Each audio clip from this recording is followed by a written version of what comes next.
taxes that Kenyans felt were unfair, and their leaders At the were Supreme not Court, listening to I them. was not talking about the protest at all. You can look at my statements. I was not talking about protest. So what do you... We were reflecting on what the Supreme Court has helped us to understand about our Constitution, and I was inviting the Supreme Court judges to start thinking whether, even as we express our sovereignty, we have what we call bedrock things that we cannot touch. I'll give you another example.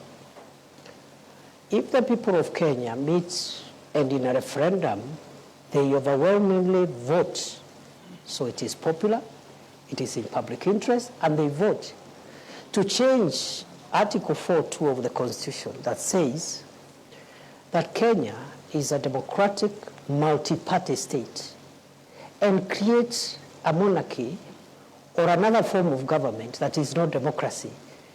It is in the public interest. It is popular. It's in the popular interest.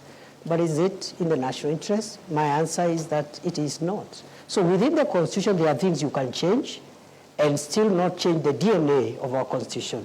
There are others, once you touch them, the DNA of Kenya as we know it changes forever.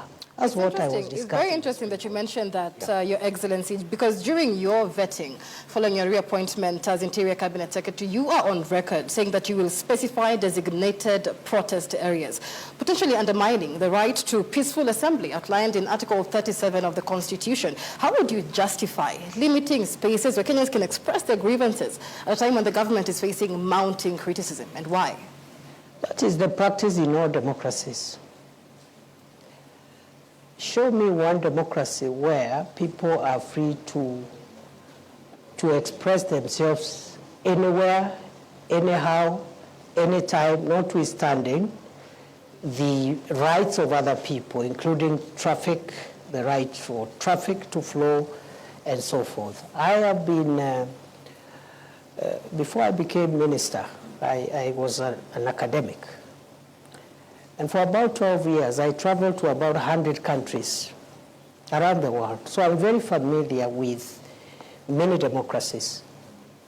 Many of them, including the Hague, where I spent almost 7 years in the International Criminal Court trials, they designate places where you go and express yourself. Every institution actually is mandated. If it's parliament, they designate a place, and then the police gives some routine. They say between 11 a.m. and 3 p.m., a certain group will protest. And they tell the police will be about 500 and so forth, and then you protest there, you hand your petition, someone comes and receives petitions, then you vacate. Maybe in the evening another group will come. That's what we might start thinking about. But as long as we think that expression of rights means you venture and frustrate everybody else who is not part of your protest, then we are courting anarchy, and that's not part of democracy. Peaceful protest, because even if we go to Chacha, even when you saw the protests regarding the 16 days of activism against gender-based violence, they were just roughed off by police. One even wonders, because we even have had leaders who have expressed a fear and concern that actually it's not even Kenyan police. So who are these that appear when Kenyans exercise the democratic freedom of picketing? The example you have given was regrettable, and government has already addressed itself to that issue. The Principal Secretary for State Department for Internal Security did Don't you think the precedences are too many? Not really. I don't think so. And I think with the apology that the State Department gave, I think Kenyans should give government the benefit of doubt. Mm-hmm. Because if the intention was to keep on doing this thing, then an apology was unnecessary. If you know you're going to do it again, you just keep quiet and do it the following day. Did you realize this only when you became the interior boss? And despite having served in various capacities in the leadership of the Senate, you didn't think of introducing that bill then? In 2015, I introduced the Homeland Security Bill, which, as leader of majority in the Senate, which was taken up and became part of it is what became the miscellaneous security laws of 2014.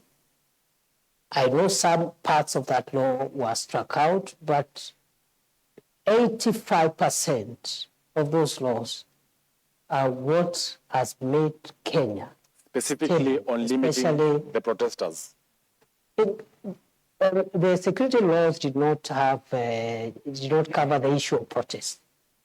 But it covered a wide range of issues that we needed to deal with to make sure that our country is safe. But on the other hand, legislation is work in progress. It doesn't end with one piece of legislation. It happens every day. Democracies which have been in place for 300 years are still making law, even security-related laws. So I did my bit in certain aspects, as in the example I've given you, but